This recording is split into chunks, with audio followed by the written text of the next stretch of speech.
प्यारे साथियों नमस्कार, जय हिंद, आदाब। कैसे आप सभी लोग? उम्मीद करते हैं आप सभी लोग अच्छे होंगे, शानदार होंगे। आपका आर्मी डिफेंस फैक्ट्री चैनल में स्वागत है, अभिनंदन है। और जैसा कि आप सभी लोग जान रहे हैं कि हिस्ट्री का हमारा क्लास चल रहा है और उसमें हम मगध साम्राज्य को समझे, पढ़े। तो कल हम यूनानी के बारे में पढ़े, ठीक है। तो आज हम सबसे पहले पढ़ेंगे, आज हमारा क्या है, गुप्त साम्राज्य। गुप्त साम्राज्य से क्वेश्चन बहुत ज्यादा बन जाते हैं, इसको अच्छे से पढ़ेंगे, ठीक है। और इसमें जितने भी शासक हैं सभी शासक को अच्छे से समझेंगे, अच्छे से पढ़ेंगे, ठीक है। तो सबसे पहले हमारा जो गुप्त साम्राज्य है, इसमें जो संस्थापक था, गुप्त साम्राज्य का संस्थापक था श्रीगुप्त था, जो कि वास्तविक संस्थापक इसे नहीं माना जाता है। वास्तविक संस्थापक को चंद्रगुप्त प्रथम को माना जाता है। जो वास्तविक संस्थापक था चंद्रगुप्त प्रथम को माना जाता है, ठीक है। बट इसमें सबसे पहले लिखेंगे, हमारा इसमें सबसे पहले पॉइंट है, इसमें हमारा पहले पॉइंट है, पहले लिखेंगे भारतीय इतिहास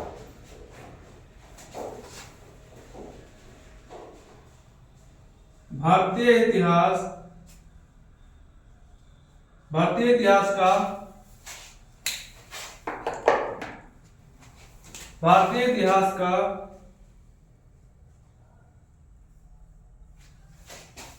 इतिहास का स्वर्णयुग माना जाता है। गुप्त वंश को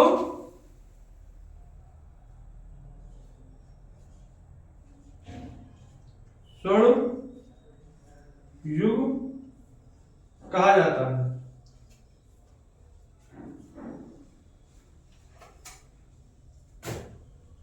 ठीक है। इतना नोट कर लीजिए। और इसका जो संस्थापक था, गुप्त वंश का संस्थापक कौन था मेरे भाई? गुप्त वंश का संस्थापक श्रीगुप्त था, ठीक है। लिखेंगे इधर लिखेंगे संस्थापक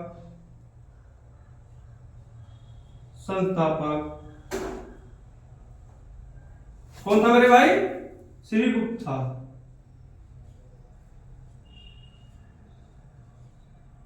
श्रीगुप्त, ठीक है। और इसने महाराज की उपाधि धारण की। किसने मेरे भाई? श्रीगुप्त ने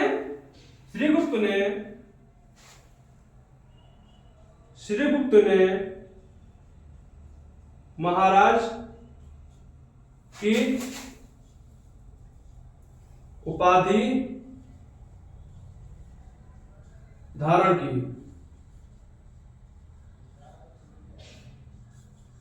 इतना समझ में आया मेरे भाई? इतना नोट कर लीजिए। और इसके बाद हम पढ़ेंगे चंद्रगुप्त प्रथम के बारे में, जो कि जो गुप्त वंश का वास्तविक संस्थापक था और श्रीगुप्त का बेटा था, ठीक है। तो ये नोट करेंगे, बहुत इंपॉर्टेंट है। इसमें जो श्रीगुप्त है इसके बारे में ज्यादा नहीं पढ़ेंगे। इसमें सिर्फ इतना पूछा जाएगा कि महाराज की उपाधि किसने धारण की थी, तो कहेंगे श्रीगुप्त ने धारण की थी। और पूछेगा कि गुप्त वंश का संस्थापक कौन है, तो बोल देंगे श्रीगुप्त है, ठीक है। मगर जब पूछेगा, इसमें क्वेश्चन पूछेगा, एग्जामिनर पूछेगा कि वास्तविक संस्थापक कौन है, तो बताएंगे हम चंद्रगुप्त प्रथम। किसने मेरे भाई? चंद्रगुप्त प्रथम। तो इसे पहले नोट कर लीजिए। इसके बाद हम पढ़ेंगे चंद्रगुप्त प्रथम के बारे में।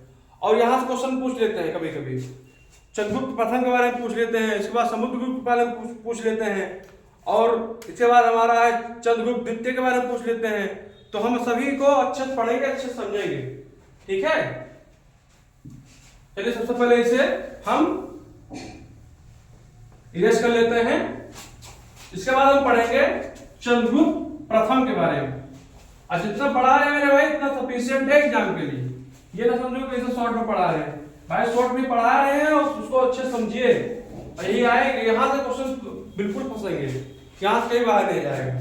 सबसे पहले लिखेंगे इधर चंद्रगुप्त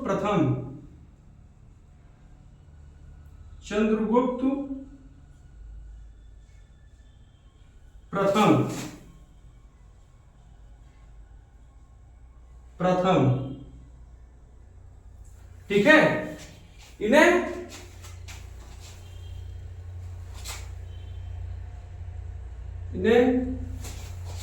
ही वास्तविक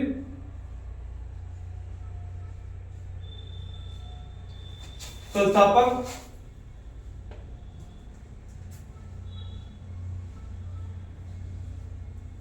कहा जाता है।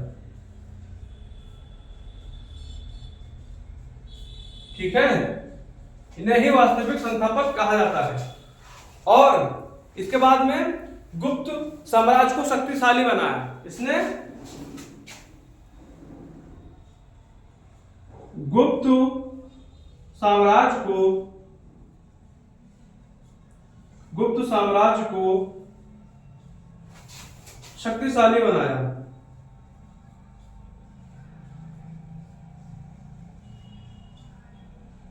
गुप्त साम्राज्य को शक्तिशाली बनाया। ठीक है, इतना नोट कर लीजिए।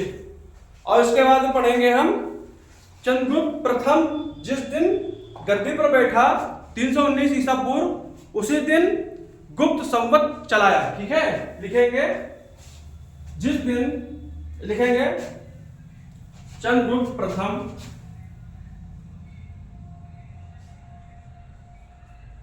चंद्रगुप्त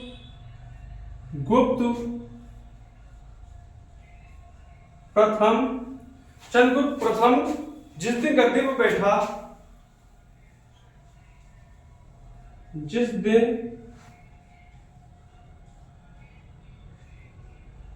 गद्दी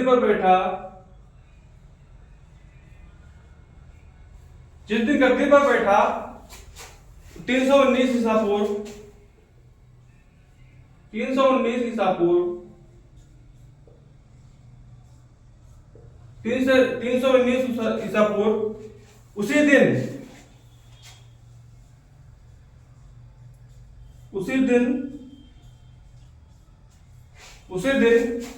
दिन मेरे भाई गुप्त संवत चलाया। उसी दिन गुप्त संवत चलाया।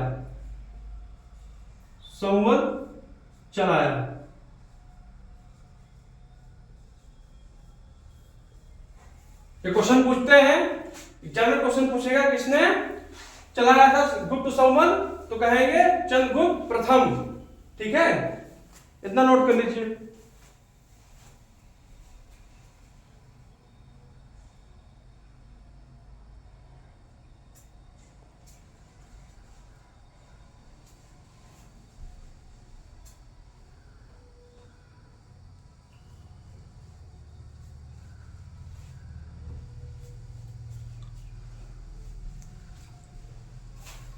चलिए हम इसे इरेज कर लेते हैं। इसके बाद इसने राजधानी क्या बनाई थी? इसने राजधानी पाटलिपुत्र बनाई थी। ठीक है, इधर किनारे लिखेंगे, नहीं यहां नहीं लिखेंगे, यहां पर इसने राजधानी, इधर नीचे लिख देंगे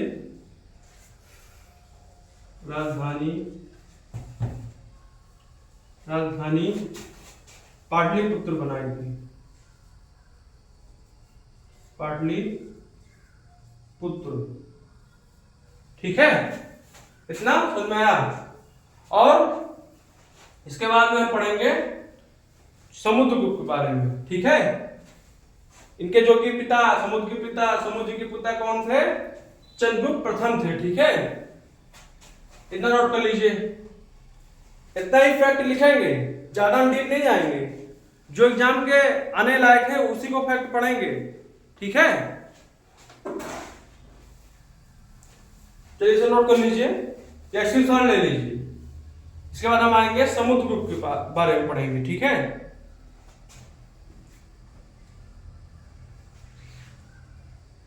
समुद्रगुप्त के पिता कौन थे? समुद्रगुप्त के पिता चंद्रगुप्त प्रथम थे। इनकी माता का नाम लिच्छवी राजकुमारी, जिन्हें हम कुमार देवी कहते हैं। और समुद्रगुप्त को भारत का नेपोलियन कहा जाता है। ये क्वेश्चन तो बहुत इंपॉर्टेंट है, ये क्वेश्चन तो रिपीट होता है हर एग्जाम में। और आर्मी जीडी तो आर्मी टीडीए और क्या बोलते हैं WMPA, इस सब में तो क्वेश्चन तो भर भर के पूछते हैं। ये बहुत इंपॉर्टेंट क्वेश्चन है, रिपीटेड क्वेश्चन है, हमेशा एग्जामिनर देता है। पूछेगा भारत का नेपोलियन किसे कहते हैं, तो समुद्रगुप्त को कहते हैं। ठीक है मेरे भाई, लिखेंगे सबसे पहले समुद्रगुप्त। इसे हम हटा देंगे।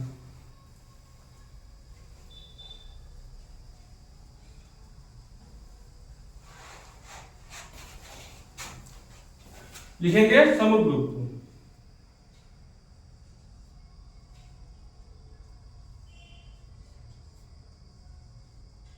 समुद्रगुप्त।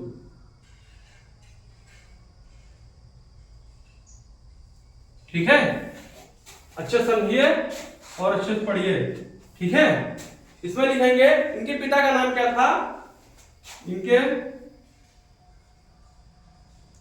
पिता का नाम चंद्रगुप्त प्रथम। कौन थे मेरे भाई, चंद्रगुप्त प्रथम, जो कि अभी पढ़ के आए हैं। और उसके बाद इनकी माता का नाम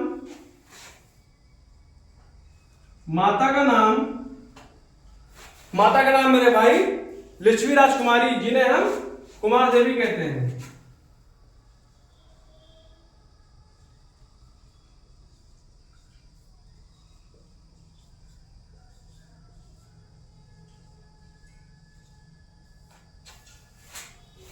और जिन्हें हम कुमार देवी कह देते हैं। ठीक है,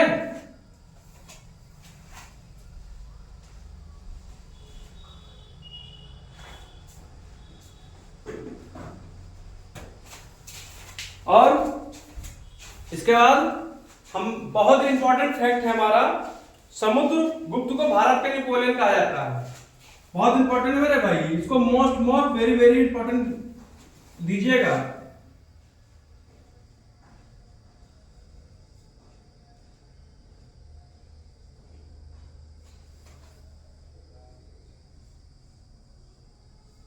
समुद्रगुप्त को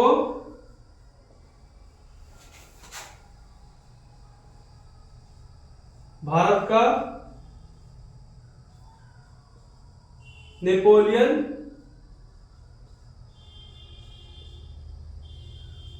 कहते हैं।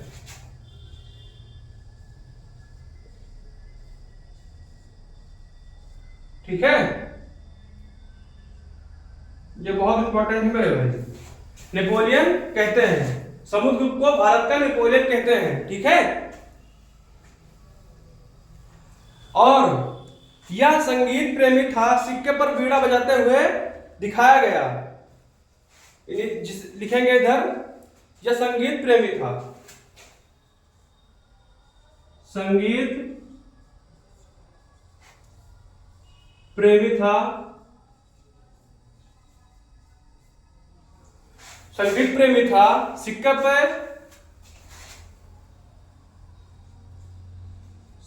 पर वीणा बजाते हुए दिखाया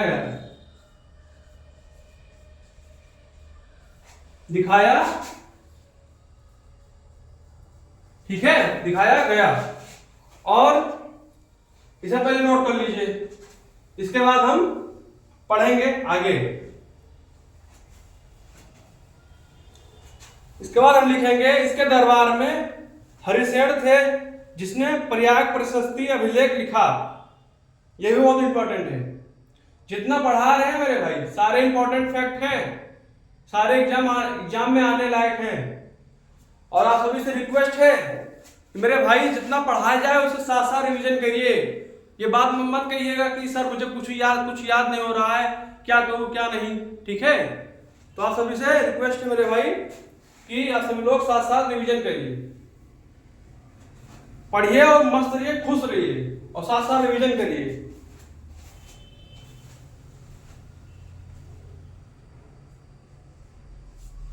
और मन लगा के पढ़िए, ऐसे हवाबाजी में नहीं पढ़ाई करना है, एक ही बार में सिलेक्शन लेना है। बार बार भटकने से कोई मतलब नहीं। ठीक है, इसके बाद लिखेंगे हम, इसके दरबार में हरिशेर थे जिसने प्रयाग प्रशस्ति लिखा। ठीक है, इसके बाद हम लिखेंगे इसके दरबार में, इसके दरबार में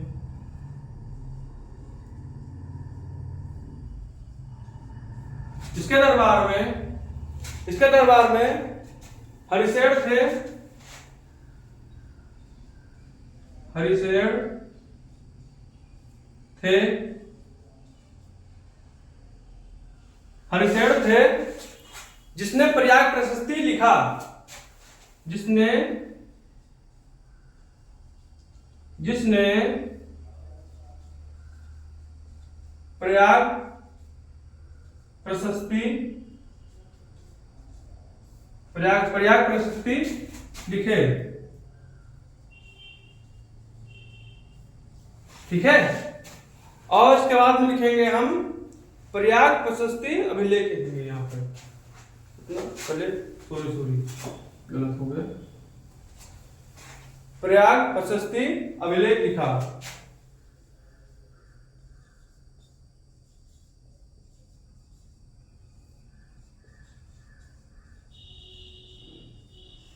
ठीक है, इसके बाद हम लिखेंगे इसके पास संगठित नौसेना था, इसके पास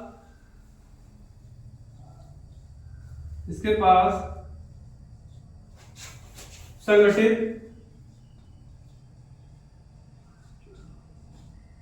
नौसेना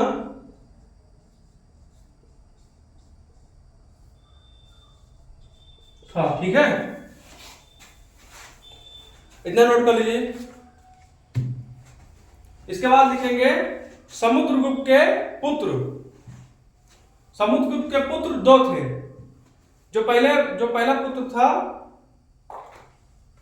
चंद्रगुप्त सेकंड, यानी हम कह देते हैं चंद्रगुप्त द्वितीय, और उसके बाद दूसरे हैं रामगुप्त। ठीक है, लिख लेंगे समुद्रगुप्त के, लिखेंगे पॉइंट, समुद्रगुप्त के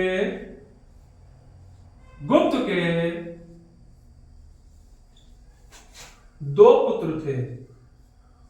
कितने मेरे भाई? दो पुत्र थे, जिन्हें हम पहला कह देते हैं चंद्रगुप्त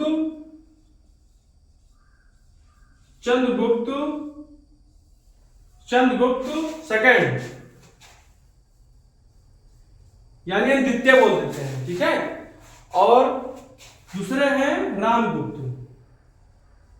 कौन मेरे भाई? राम गुप्त। ठीक है, इंपॉर्टेंट है ये। और इनमें और समुद्रगुप्त के जो पिता थे, इनमें कंफ्यूज नहीं होना है, क्योंकि जो चंद्रगुप्त सेकंड है, इनके दादा कौन थे मेरे भाई? इनके दादा यानी कौन थे? चंद्रगुप्त प्रथम। ठीक है, कंफ्यूज नहीं होना है। ठीक है, ये कंफ्यूज नहीं, ये थोड़ा बहुत कंफ्यूज करते हैं लोगों को, मगर कंफ्यूज नहीं होना है, ये ध्यान रखना है। समुद्रगुप्त के दो बेटे थे, चंद्रगुप्त सेकंड, रामगुप्त, और समुद्रगुप्त के पिता कौन थे? चंद्रगुप्त प्रथम। ठीक है, इसके बाद हम पढ़ेंगे चंद्रगुप्त द्वितीय। इन्हें बहुत अच्छे समझेंगे और पढ़ेंगे।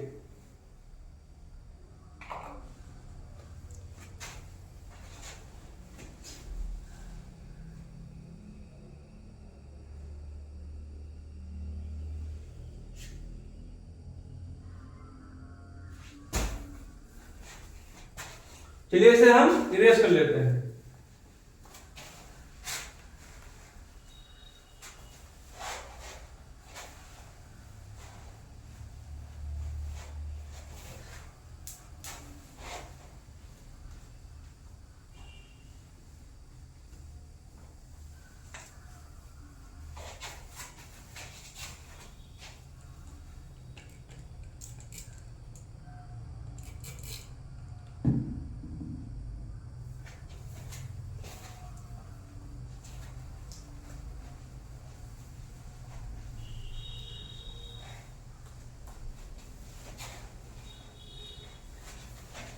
लिखेंगे चंद्रगुप्त द्वितीय, यानी हम चंद्रगुप्त सेकंड बोल देंगे। लिखेंगे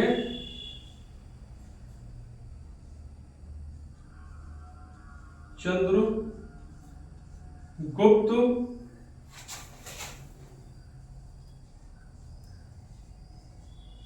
द्वितीय, कंफ्यूज नहीं होना, ठीक है, सेकंड भी बोल देते हैं। ठीक, सबसे पहले लिखेंगे इसको सकारी भी कहा जाता था, इसको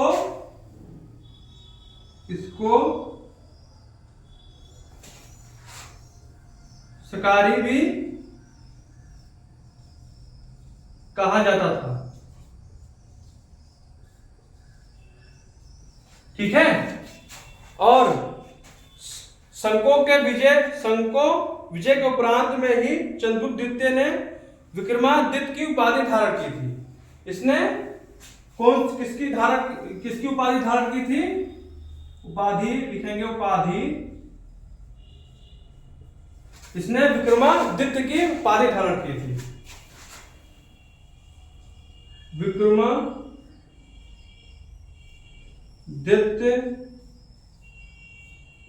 की उपाधि,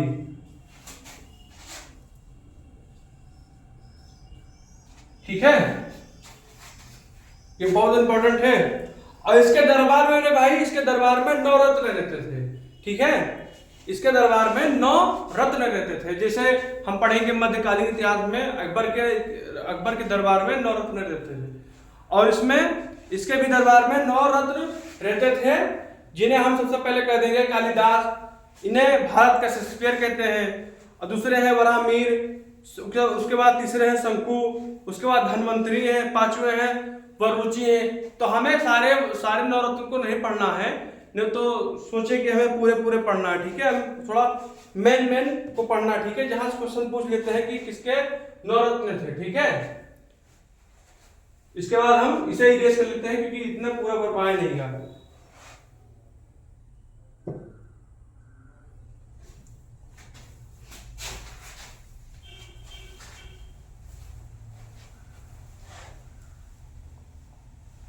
इसके दरबार में 9 रत्न रहते थे। इसके दरबार में लिखेंगे पॉइंट, इसके दरबार में 9 रत्न रहते थे। ठीक है, पहले कौन थे? पहले थे कालिदास,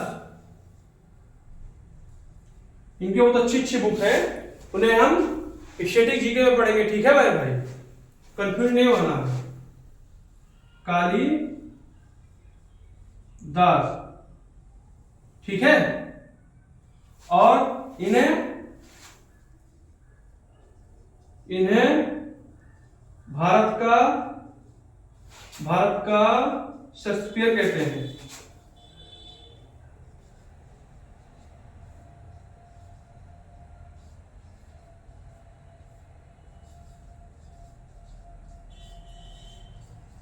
ठीक है, बहुत इंपॉर्टेंट क्वेश्चन बनेगा ये कि कालिदास किसके दरबार में रहते थे? तो चंद्रगुप्त द्वितीय के दरबार में रहते थे। ठीक है, और इसके बाद में हमारा क्या है? दूसरा है वराहमिहिर।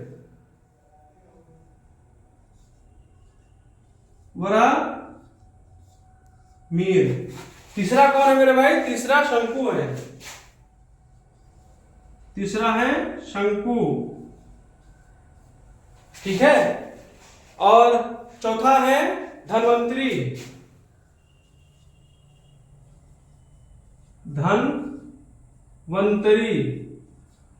ठीक है, और चौथा है वररुचि, नहीं पांचवा है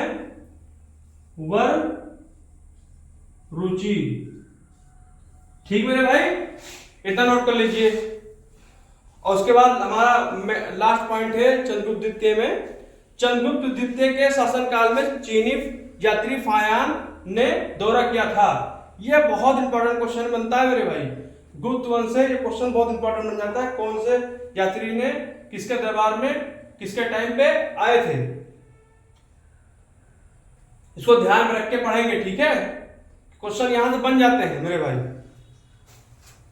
और आपसे रिक्वेस्ट है मेरे भाई कि आप सभी लोग साथ साथ रिवीजन भी करिए और साथ साथ नोट बनाइए, क्योंकि नोट से बहुत बेनिफिट मिलेगा आप सभी को। अगर नोट्स नहीं बनाएंगे तो जब मुझे रिवीजन करना होगा तो कैसे रिवीजन करेंगे मेरे भाई, बताइए। स्क्रीनशॉट रखने से कोई मतलब नहीं, साथ साथ रिवीजन करिए और नोट्स बनाइए, ठीक है, तभी रिवीजन हो पाएगा।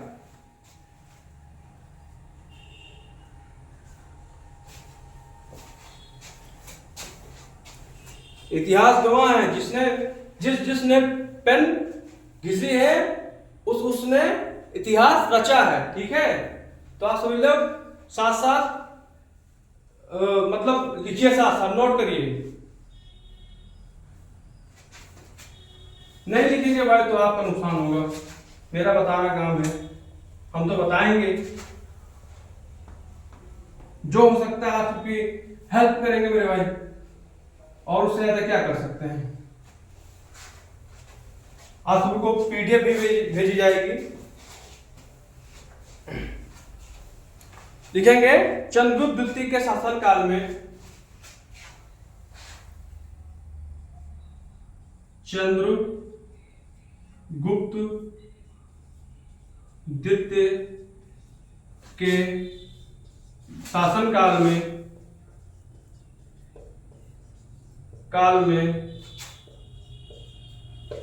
चंद्रगुप्त द्वितीय के शासन काल में मेरे भाई, चंद्रगुप्त द्वितीय के शासन काल में चीनी यात्री, लिखेंगे इधर चीनी यात्री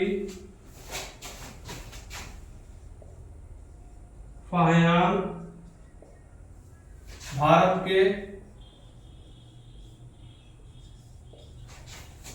का दौरा किया था। भारत का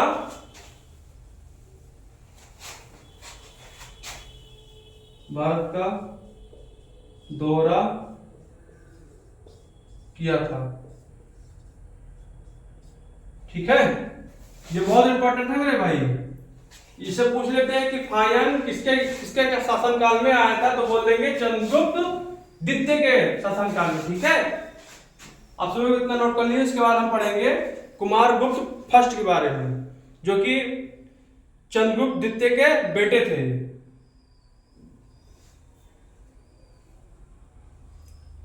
उम्मीद करते हैं आप सभी लोग इसे नोट कर लिए होंगे, या अगर नोट नहीं कर पा रहे होंगे तो आप सभी लोग बैक करके वीडियो को रोक कर नोट कर लेंगे, ठीक है। हमारा क्या है मेरे भाई, कुमारगुप्त फर्स्ट के बारे में आज पढ़ेंगे। ये हमारा लास्ट है, समझिए ना मेरे भाई, ये हमारा लास्ट पॉइंट है।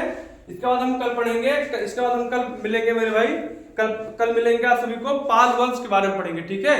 पाल वंश के बारे में हम पढ़ने के बाद में फिर परसों से हम क्या पढ़ेंगे, मध्यकालीन इतिहास, जिसमें अरब आक्रमण, तुर्क आक्रमण, उसके बाद दिल्ली सल्तनत, मुगल साम्राज्य, और उसके बाद उसी में आता है क्या बोलते हैं सूर्यवंश भी आता है, उसी में आता है दिल्ली सल्तनत में विजयनगर साम्राज्य, तो सबके बारे में पढ़ेंगे, ठीक है। उसके बाद मराठा साम्राज्य। तो अच्छे से साथ साथ बने रहिए, और अब बहुत ही मजा आने वाला है, क्योंकि ऐसे ऐसे अब चैप्टर आ रहे हैं मेरे भाई, जिसमें आप सभी को इंटरेस्ट भी होगा, ठीक है। जिसे है जैसे बोलते हैं आधुनिक इतिहास में स्वतंत्रता संग्राम के बारे में पढ़ेंगे भाई, तब तो समझ लो कि क्या ही कहना है। लिखेंगे कुमारगुप्त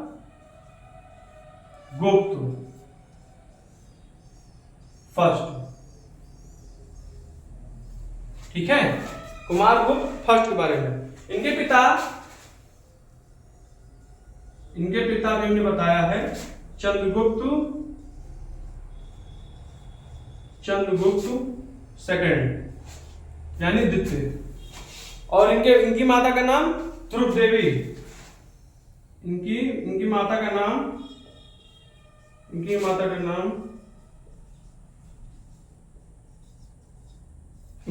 नाम ध्रुव देवी, और इसने नालंदा विश्वविद्यालय की स्थापना की। इसने नालंदा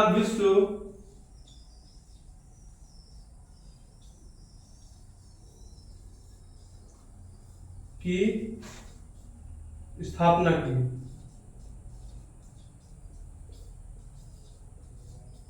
ठीक है। और ये नालंदा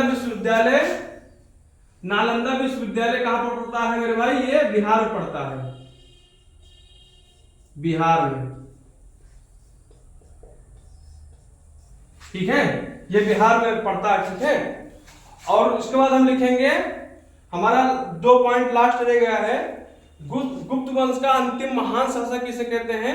तो स्कंदगुप्त को कहते हैं। लिखेंगे किनारे इधर, गुप्त वंश का अंतिम महान शासक किसे कहते हैं मेरे भाई? तो स्कंदगुप्त को कहते हैं। स्कंदगुप्त को। ठीक है मेरे भाई। इसके बाद हम पढ़ेंगे गुप्त वंश का अंतिम शासक कौन था? तो कौन था मेरे भाई? गुप्त वंश का अंतिम शासक विष्णुगुप्त था। ठीक है, इतना नोट कर लीजिए। ये बहुत पूछता है मेरे भाई कि नालंदा विश्वविद्यालय की स्थापना किसने की? तो कुमारगुप्त फर्स्ट ने की। ठीक है मेरे भाई, ये बहुत इंपॉर्टेंट है।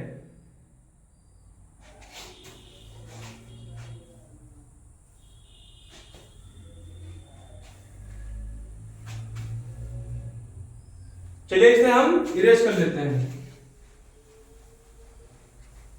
उम्मीद करते हैं आप सब लोग साथ साथ नोट कर रहे होंगे, ऐसे हम उम्मीद करते हैं। लिखेंगे, हमारा लास्ट पॉइंट क्या है? गुप्त वंश का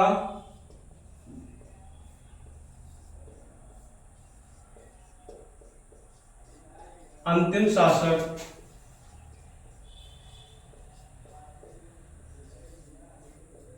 कौन था मेरे भाई? विष्णुगुप्त था।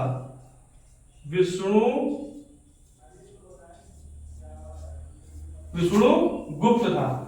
और एक बात ध्यान रखिए, हमने तभी जो पढ़ाया था कि गुप्त वंश का अंतिम महान शासक वो अलग है, ये अलग है मेरे भाई। नहीं तो आप सब लोग समझे कि स्कंदगुप्त ही था।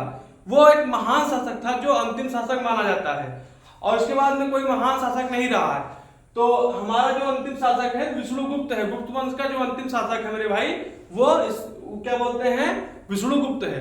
और महान शासक जो अंतिम था वो स्कंदगुप्त है। तो आज के लिए इतना मेरे भाई। आज हम अपनी वाणी को विराम देते हैं और हम नेक्स्ट क्लास में मिलेंगे। और आप सभी से रिक्वेस्ट मेरे भाई, हमारा चैनल, आपका चैनल, आपका परिवार आर्मी डिफेंस सेक्रेटरी चैनल को सब्सक्राइब करिए, शेयर करिए और बेल आइकन को दबाइए, और हम अपने भाइयों को शेयर करिए। जो भी भाई तैयारी कर रहे हैं उनको भी शेयर करिए। और ये बहुत ही बेनिफिट रहेगा जो हम पढ़ा रहे हैं, एग्जाम के लिए बहुत इंपॉर्टेंट है मेरे भाई। जितना भी फैक्ट पढ़ा रहे हैं ये समझ लीजिए कि इंपॉर्टेंट फैक्ट पढ़ा रहे हैं, ये इससे कहीं बाहर नहीं जाएगा। और हमारा इसके बाद हम कल पढ़ेंगे पाल वंश को। तो आप सभी लोग कल पाल वंश के लिए तैयार रहेंगे। और इसके बाद हम परसों से मध्यकालीन इतिहास को शुरू कर देंगे। हमारा प्राचीन इतिहास खत्म हो जाएगा। ठीक है, तो आज के लिए इतना मेरे भाई। नमस्कार, जय हिंद, धन्यवाद।